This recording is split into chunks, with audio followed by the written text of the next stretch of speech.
Depois de anos de trabalho e dedicação, a tão sonhada aposentadoria chega. Mas o que fazer? O que fazer neste momento, né? Essa é a preocupação, é a pergunta que muitas pessoas se fazem, porque estão acostumadas ali com uma rotina diária, né? E aí pensam assim, o que eu vou fazer agora para preencher esse tempo que ficou ocioso? Será que eu vou me acostumar? O repórter Kelson Venâncio conversou com a dona Edilamar. Oi, Edilamar, ela é de Uberaba. E ela fez essa pergunta pra gente. Ela se aposentou há pouco tempo. Não tem nada o que reclamar, não. Ela tá até feliz da vida, viu? Mônica Cunha, e para falar sobre esse tema tão importante aqui no Manhã Total de hoje, eu vim até um apartamento que, por sinal, tá novinho e tá muito bem decorado. Aliás, a decoração foi feita recentemente, móveis novos, justamente para receber a nossa equipe. A gente tá chique, é a Edilamar, que deu uma mudança radical na vida dela.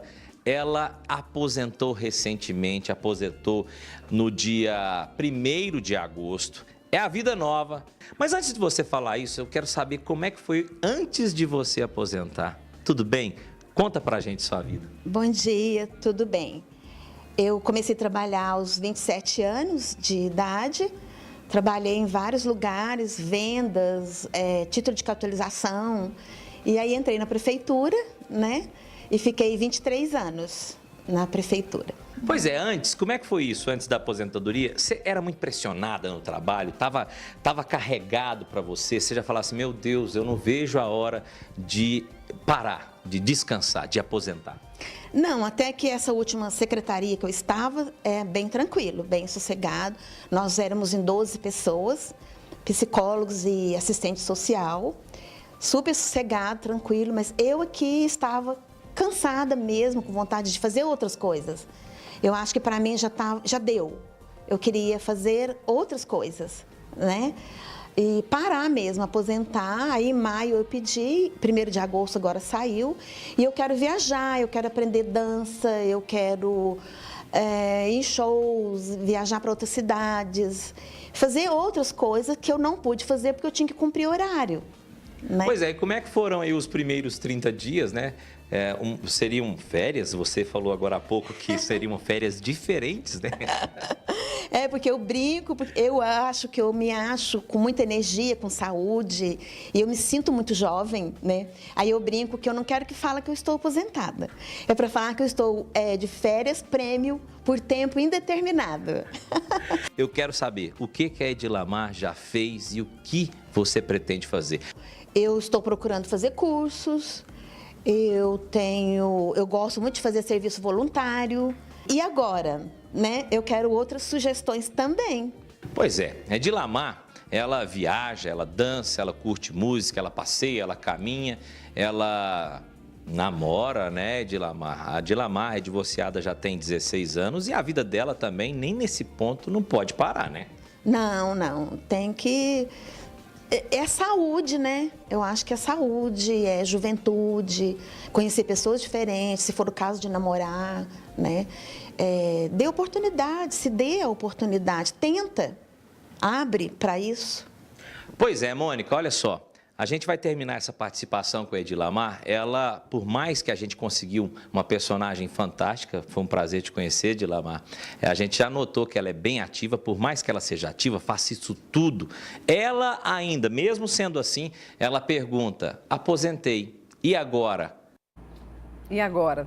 A Edilamar pediu ajuda pra gente, eu sei que muitas outras pessoas também estão na mesma situação. Edilamar, um grande abraço, obrigada por compartilhar a sua história com a gente, né? E nós convidamos a Caroline Cinti, que é planejadora financeira e que vai nos ajudar principalmente a pensar nesse momento da vida que muitas pessoas não pensam. A gente sabe que ele vai acontecer, né, Carol? Mas não pensa muito nele. Requer planejamento também?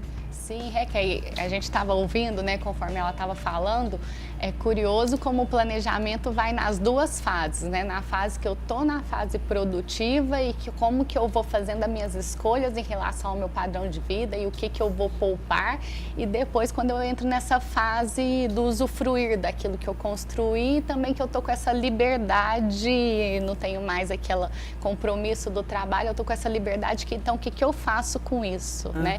Que quando a gente olha nosso contexto, hoje mudou tudo, né? De 20 anos para trás, com 60 anos, o idoso às vezes estava numa condição física mais debilitada, estava numa condição, às vezes, de cabeça não tão boa. Hoje em dia não tem mais os 60 anos, aquela pessoa na cadeira de balanço fazendo tricô, né? Então mudou nosso contexto familiar, quantos filhos eu tinha naquela época, né? Às vezes eu podia contar com a ajuda dos filhos também.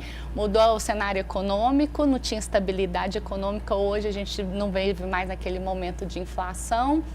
E aí, quantos mais contextos mudaram, familiar, econômico, consumo, né, que a gente estava falando. Antigamente a gente tinha uma conta, meu avô tinha uma conta de água, luz, energia, ponto, né? Hoje a gente, olha o que ela fala, né? Ela traz novos hábitos, né? Ela quer com a aposentadoria fazer cursos, fazer viagem, né? Então, quanto mais despesas vão gerar com isso, e né? às vezes não se pensa nisso, né? Tá bom, aposentei, eu tenho aquele valor ali, não é? Para poder organizar essas despesas de casa. E para essas extras, o que eu posso fazer? Seria, de repente, uma aposentadoria privada ou não? Esse planejamento mesmo? Então, quando a gente fala hoje de aposentadoria, é legal se a gente conseguir fazer uma diversificação de renda, justamente para não colocar os ovos tudo na mesma cesta e correr o risco, né?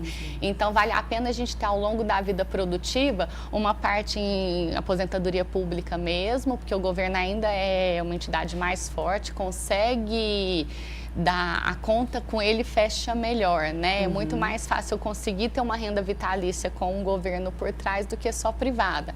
Faz sentido também ter as minhas economias próprias, como que eu vou gerindo isso, e às vezes ter uma diversificação, imóveis de aluguéis, aplicações financeiras, né? E um terceiro, por que não fazer renda e com mais de um membro da casa, né? Igual ela estava falando que eu quero novas coisas, eu quero ter novas experiências, então faz sentido na fase da aposentadoria, às vezes eu viro uma pessoa mais consultiva, né? O que eu adquiri de conhecimento e experiência esse ano todo que eu posso agora ofertar para as outras pessoas. Então, eu posso ter diminuindo, claro, o tempo, né? Mas eu posso ter uma função mais consultiva, eu posso, às vezes, artes manuais. Quantas pessoas gostam de costura, gostam de pintura, que às vezes não tinha tempo antes, né? E ficou aquele talento guardado e agora eu posso colocar, e por que não fazer renda deles, né?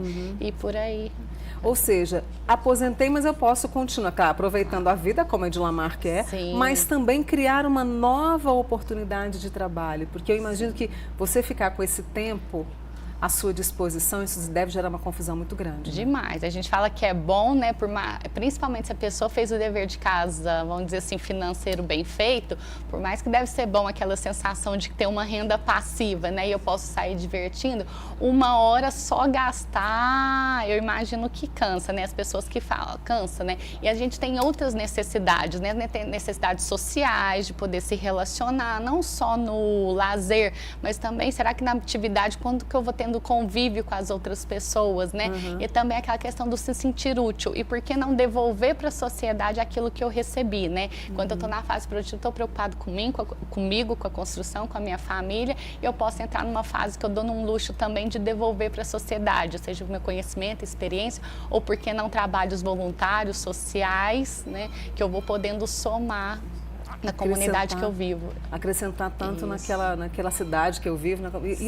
E justamente isso, aquele sentimento assim, estou fazendo por mim também e pelo outro, né? Para não dar aquele vazio. Sim, e eu imagino que é outra consciência, né? Quando tenho 60 anos, quando eu já fiz o dever de casa, eu estou mais livre, né?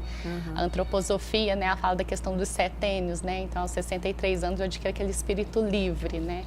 Que a gente espera tanto por ele, assim, né? Devo começar a planejar, né? Estou ali com, sei lá, 35, até 25 anos também, já começa a pensar nisso, né? Sim. Quanto mais cedo é a velha conta matemática, né? Quanto mais cedo eu me planejo, mais tempo eu tenho, logo o meu esforço de poupar ele vai ser menor. E aí é bem interessante quando a gente faz essa questão dos 25, 35, os 35 eu vou tendo uma maturidade profissional quando eu começo a chegar na minha maturidade. Então aqui não adianta, ou eu faço o dever de casa ou depois a conta vai pesar. Mas com os 25 é sempre importante a gente guardar uma parte do que a gente ganha, porque nessa fase que eu estou ainda construindo a carreira, é importante o investimento em nós mesmos. A reserva financeira me dá liberdade para eu poder fazer trocas se eu não estou feliz naquele emprego que eu estou, naquela atividade. Ele me permite essa transição, né? E eu acabo não ficando presa nesses 10%. E é importante, tipo assim, investe em você, investe na sua profissão, para quando você chegar nessa fase dos 30, dos 40, aí tem que fazer o... É muito bacana isso, né? Ter essa visão, planejar e saber que vai ter uma vida bacana. Deixa eu te agradecer, viu, Carol? Eu que agradeço. A Caroline Cinti com a gente aqui hoje, planejadora financeira, falando me aposentei e agora o que é que eu faço? E todas essas dicas de preocupação que ela trouxe pra gente. Obrigada, Carol. Obrigada, eu que agradeço. Seja sempre bem-vinda aqui, viu?